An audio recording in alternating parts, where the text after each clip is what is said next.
ವಿಶ್ವರೂಪ ದರ್ಶನದ ದೇವರ ವಿಶ್ವರೂಪ ದರ್ಶನದ ಕಡೆ ಪದ್ಯ ಇದು.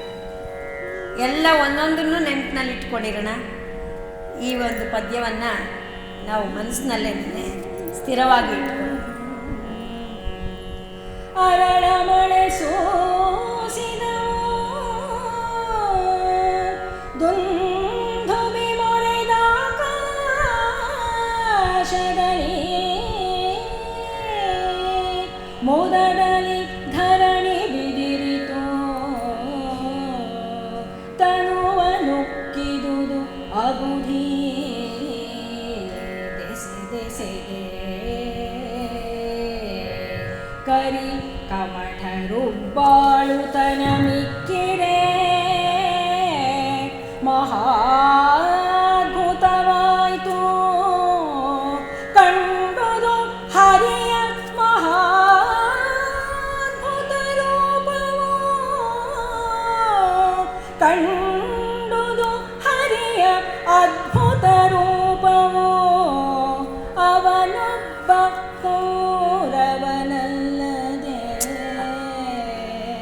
ಅವನೊಬ್ಬ ಕೌರವಗಲ್ಲದೆ ಹರಿಯ ಮಹಾದ್ಭುತ ರೂಪವು ಕಂಡುದು ಉಳಿದವರು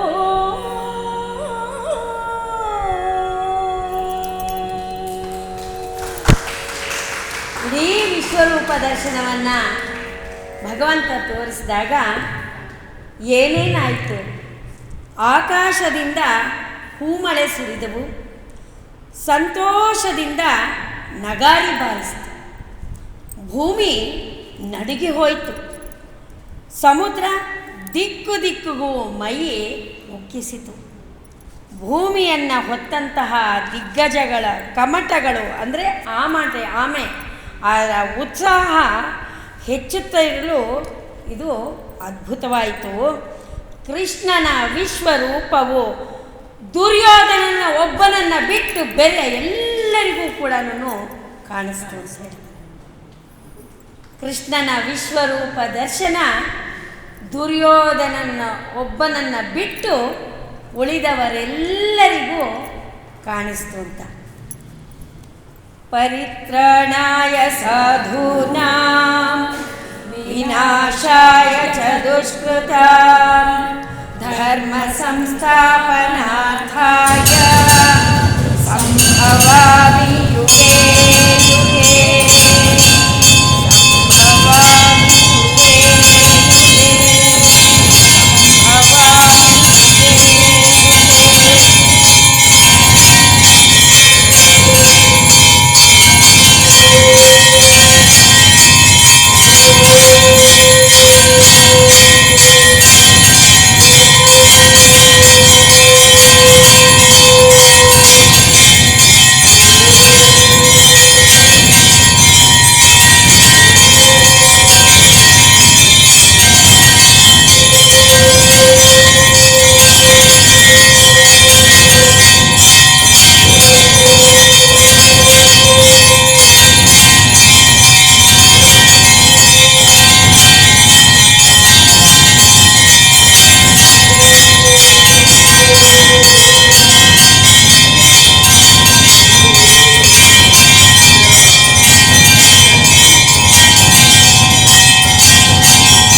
ಭಗವಂತನ ವಿಶ್ವರೂಪ ದರ್ಶನ ಕಥಾಭಾಗದಲ್ಲಿ ಬಂದಿದ್ದಕ್ಕೆ ಮುಂದಿನ ಮಹಾಮಂಗಳಾರತಿ ಆಮೇಲೆ ಆಗುತ್ತೆ. ಮತ್ತೆ ನಾವೆಲ್ಲ ಆಸೀನರಾಗೋಣ. ಈ ಕಥೆಯ 4-5 ಪದ್ಯಗಳಿದೆ, ರೋಮಾಂಚನವಾಗುತ್ತೆ. ಅದಕ್ಕೆ ಕಣ್ಣು ಮುಚ್ಕೊಂಡು ಇಲ್ಲೇ ಕೂತಿದ್ದು.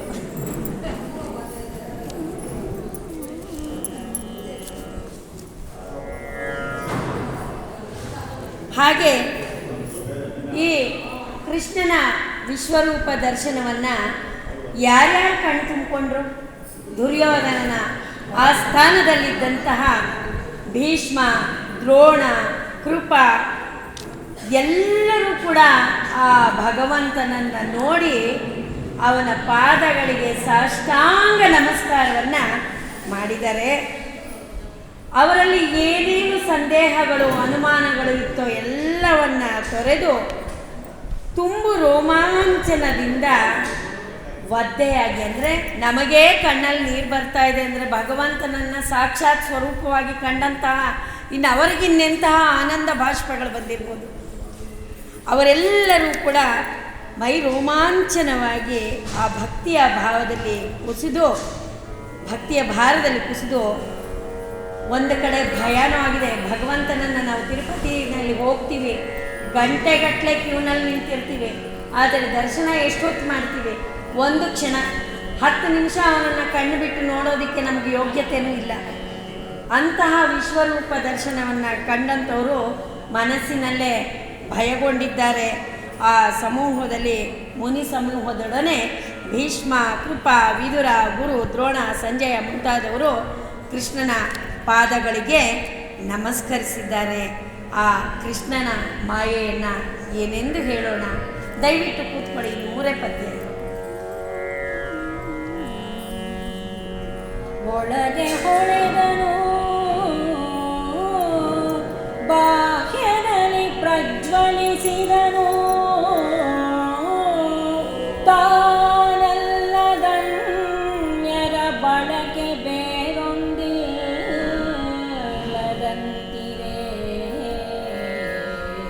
ಕೂಡೆ ತೋರಿದನು. ಒಳಗೆ ಬಿಗಿವೆವೋ ಹೊರಗೆ ಕೃಷ್ಣನ ಸಿಲುಕಿಸುವೆವೋ ತಿಳಿಯೇ, ಒಳಗೆ ಬಿಗಿವೆವೋ ಹೊರಗೆ ಕೃಷ್ಣನ ಸಿಲುಕಿಸುವೆವೋ ತಿಳಿಯೇ. ಕೃಷ್ಣರು ಹಲಬರಿಹರು, ಕೃಷ್ಣರು ಹಲಬರಿಹರು, ಆರಾರ ಕಟ್ಟುವೆವೆಂದರಾಖಳರು.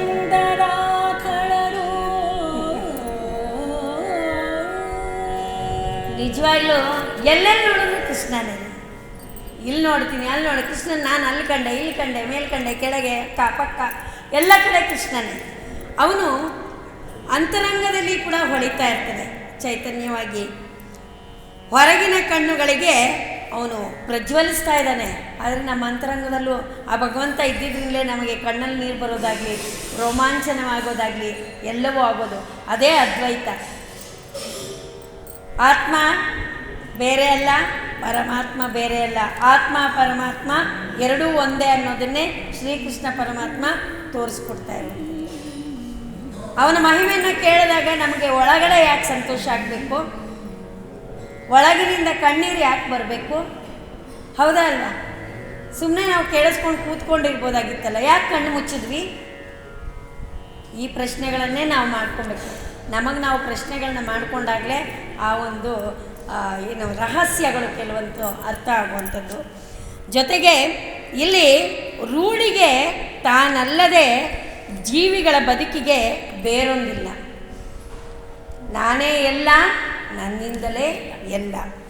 ಕೃಷ್ಣನನ್ನು ಒಳಗೆ ಜಿಗಿಯುವವೋ ಅವನನ್ನು ಒಳಗಡೆ ಕಟ್ಟಕ್ಕಾಗುತ್ತಾ ಅಥವಾ ಹೊರಗಡೆ ಕಟ್ಟಕ್ಕಾಗುತ್ತಾ? ಸಾಧ್ಯನಾ ಅದು? ಅಂತಹ ಕೃಷ್ಣರು ಆ ಭಟರಿಗೆ ತಿಳಿಯದೆ ಆಯಿತು. ಯಾಕೆಂದರೆ ಎಲ್ಲರೂ ಆ ಭಗವಂತನ ದರ್ಶನವನ್ನು ಮಾಡಿದ್ಮೇಲೆ ಕಟ್ಟಾಕೋದು ಯಾರನ್ನ? ನಮ್ಮಲ್ಲೂ ಅವನೇ ಇದ್ದಾನೆ, ನಮ್ಮನ್ನು ನಾವು ಕಟ್ಟಾಕೊಳ್ಳೋಕ್ಕಾಗತ್ತಾ? ಇಲ್ಲ. ಆ ರೀತಿ ಆ ಕೃಷ್ಣರು ಅನೇಕರಿದ್ದಾರೆ. ಯಾರನ್ನು ಕಟ್ಟಬೇಕು, ಯಾರನ್ನು ನೀ ಬಿಡಬೇಕು ಅಂತ. ನೀ ಮಾಯೆಯೊಳಗೋ ನಿನ್ನೊಳು ಮಾಯೆಯೋ, ತಾನೇ ಎಲ್ಲ, ಸರ್ವಾಂತರ್ಯಾಮಿ, ಜಗನ್ನಿಯಮಕ, ಜಗದೋದ್ಧಾರಕ, ಅಣವೂ ಅವನೇ, ಬೃಹತ್ತು ಅವನೇ, ಎಲ್ಲವೂ ತಾನೇ ಅನ್ನೋದನ್ನು ಅರಿತುಕೊಂಡ ಮೇಲೆ ಇಲ್ಲಿ ಜಡ ಮತ್ತು ಚೇತನದಲ್ಲಿ ಮುಳ್ಳಿನ ತುದಿಗೆ ಸಹ ಸ್ಪರ್ಶಕ್ಕೆ ಸ್ಥಳ ಇಲ್ಲದಂತೆ ಹೋಲಿಕೆ ಸಿಗದೇ ಇರುವಂತಹ ಆ ಅದ್ವೈತದಲ್ಲಿ ಎಷ್ಟು ಚೆನ್ನಾಗಿ ಹೇಳ್ತಾರೆ. ಜಡ ಚೇತನಗಳಲ್ಲಿ ಮುಳ್ಳಿನ ತುದಿಗೆ ಕೂಡ ಸ್ಪರ್ಶಕ್ಕೆ ಸ್ಥಳ ಇಲ್ಲದೆ ಇರುವಂಥ, ಅಂದರೆ ಭೇದವೇ ಇಲ್ಲದೆ ಇರುವಂತಹ ಅದ್ವೈತದಲ್ಲಿ ಪರಿಪೂರ್ಣನಾಗಿರುವಂತಹವನು ಕೃಷ್ಣ ಪರಮಾತ್ಮ. ಸಭೆಯಲ್ಲಿ ಅವನು ನಮಗೆ ಮಾನವ ಸ್ವರೂಪಿಯಾಗಿ ಅಣುಮಾತ್ರದಲ್ಲಿ ಕಾಣಿಸ್ದ. ಮನಸ್ಸಿನ ಕಲ್ಪನೆಗೆ ಯಾವ ರೀತಿಯಲ್ಲೂ ಕೂಡ ಸಿಕ್ಕದಿರ ನಾವು ಮನಸ್ಸಿನಲ್ಲಿ ಅಂದ್ಕೊಂಡಾಗ ನಾವು ಆ ವಿಶ್ವರೂಪವನ್ನು ನಾವು ಕೂಡ ಭೂಮಿಯಿಂದ ಆಕಾಶಕ್ಕೂ ನಾವು ಮನಸ್ಸಿನಲ್ಲಿ ನೋಡಿದ್ವಿ. ಹಾಗೆ ಅಂತಹ ಮಹಾಮಹಿಮನನ್ನು ನಾವು ಕಟ್ಟೋದಕ್ಕೆ ಹೇಗೆ ಸಾಧ್ಯ? ಕರ್ಣ ಮೊದಲಾದವರು ಕೂಡ ತಮ್ಮಲ್ಲೇ ಯೋಚನೆ ಮಾಡೋ ಥರ ಆಯಿತು. ಮುಂದೆ ಯಾರ್ಯಾರು ಆ ವಿಶ್ವರೂಪ ದರ್ಶನವನ್ನು ಮಾಡಿ ಭಗವಂತನಿಗೆ ನಮಸ್ಕಾರ ಮಾಡಿದ್ರು ಅಂತ ನೋಡೋಣ. ವಿಮಲ ಕರ್ಣ ವಿಮಲ ಕರುಣಾ ಸಿಂಧು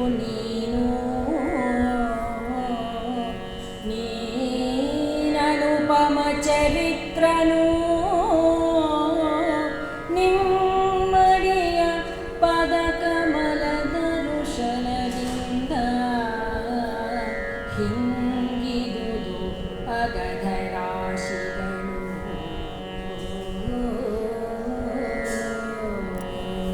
ಸಮತೆಯಲ್ಲಿ ನೋಡು ಶರಣರ ಮಮತೆ ಬೇಹುದು ಜಿಯ. ಸಮತೆಯಲ್ಲಿ ನೋಡು ಶರಣರ ಮಮತೆ ಬೇಹುದು ಜಿಯ. ಲಕ್ಷ್ಮೀ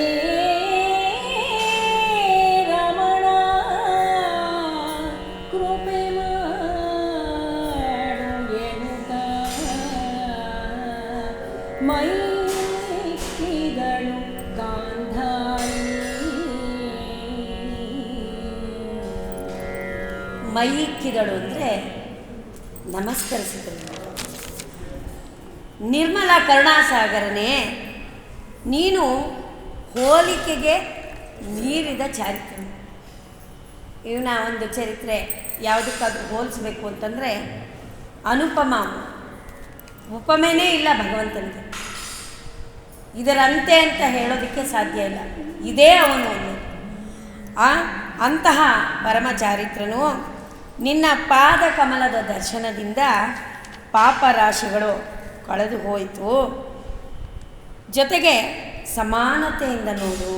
ಮನಸ್ಸಿನಲ್ಲಿ ನನ್ನ ಮಗನನ್ನು ಕಾಪಾಡು, ಅವರನ್ನು ಕಾಪಾಡು ಅಂತ ಬೇಡಿಕೊಂಡು, ಎಷ್ಟೇ ಆಗಲಿ ತಾಯಿ ಹೊಟ್ಟೆ ಅಲ್ವಾ, ಮಗ ಹೆತ್ತ ಮಗ ಹೆತ್ತವ್ರಿಗೆ ಹೆಗ್ಗಣ ಮುದ್ದು ಅಂತಾರಲ್ಲ, ಅವನ ಮಗ ಎಷ್ಟೇ ದುಷ್ಟ ಆದರೂ ಕೂಡ ಆ ತಾಯಿ ಕರಳು ಮಗನನ್ನು ಒಂದು ವಹಿಸ್ಕೊಳ್ಳುತ್ತೆ. ಹಾಗೇನೆ ಇವಳು ನಮಸ್ಕಾರ ಮಾಡಿದ್ದಾಳೆ. ಸಮಾನತೆಯಿಂದ ನೋಡು, ಭಕ್ತರಲ್ಲಿ ಪ್ರೀತಿಯನ್ನು ನೀಡು. ಎಷ್ಟು ಚೆನ್ನಾಗಿ ಹೇಳಿದ್ದಾಳೆ. ಭಕ್ತರಲ್ಲಿ ಪ್ರೀತಿಯನ್ನು ನೋಡು ಸ್ವಾಮಿ ಲಕ್ಷ್ಮೀ ರಮಣ, ಕೃಪೆ ಮಾಡು ಎನ್ನುತ್ತಾ ಗಾಂಧಾರಿ ನಮಸ್ಕರಿಸಿದ್ದಾಳೆ. ಹಾಗೆಯೇ ಕರ್ಣನ ದುರ್ಯೋಧನನ ಪತ್ನಿಯಾದಂತಹ ಭಾನುಮತಿ ಕೂಡ ಕೃಷ್ಣನಿಗೆ ಭಕ್ತ ಜನರ ಮಾನ ಅಪಮಾನಗಳು ನಿನ್ನದು, ಒಬ್ಬೊಬ್ಬರ ಬೇಡಿಕೆಗಳು, ಒಬ್ಬೊಬ್ಬರ ಒಂದು ನೋವುಗಳು, ಏನು ಸಂಕಟ ಇರುತ್ತೋ ಅದನ್ನು ಹೇಳಿಕೊಂಡು ಅವರು ನಮಸ್ಕಾರ ಮಾಡ್ತಿದ್ದಾರೆ. ಅಪ್ಪ ಪರಮಾತ್ಮ, ಮಾನ ಅಪಮಾನಗಳೆಲ್ಲ ನಿನ್ನದೇ ಆಗೋಗಿದೆ. ನಿನ್ನ ಭಕ್ತರ ಉನ್ನತಿ ಅವನತಿಗಳು ಕೂಡ ನಿನ್ನದೇ ಆಗಿದೆ. ಬೇರೆ ಗತಿ ಉಂಟೆ? ನಿನ್ನನ್ನು ಬಿಟ್ಟರೆ ಬೇರೆ ಗತಿ ಇದೆಯಾ? ನಿನಗೆ ನಮಸ್ಕರಿಸಿದರೆ ಘನತೆ ಅಭಿಮಾನಗಳನ್ನು ನೀನು ಮೆಚ್ಚಿ ಕಾಪಾಡು ಅಂತ ಸಂತೋಷದಿಂದ ಭಾನುಮತಿಯು ಕೃಷ್ಣನಿಗೆ ನಮಸ್ಕರಿಸಿದಾಳೆ. ನಂತರ ದುರ್ಯೋಧನನ ತಂದೆಯಾದಂತಹ ಧೃತರಾಷ್ಟ್ರ ನಮಸ್ಕರಿಸ್ತಾ ಏನು ಹೇಳ್ತಾನೆ ಅಂತ ಕೇಳೋಣ.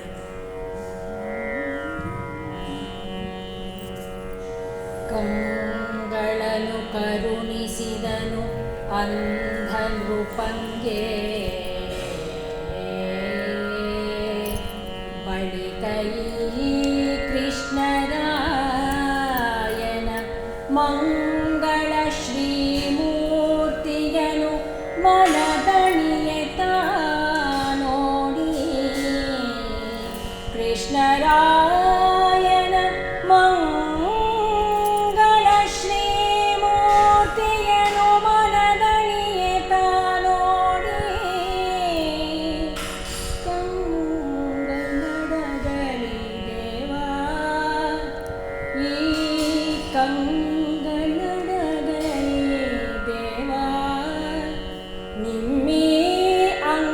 ಪಟ್ಟವ ಕಂಡ ಬಳಿಕ ನಿಮ್ಮೀ ಮಂಗಳ ಶ್ರೀಮೂರ್ತಿಯ ಕಂಡ ಬಳಿಕ ಈ ಕಂಗಳು ಇತರವ ಕಾಣಲಾಗದು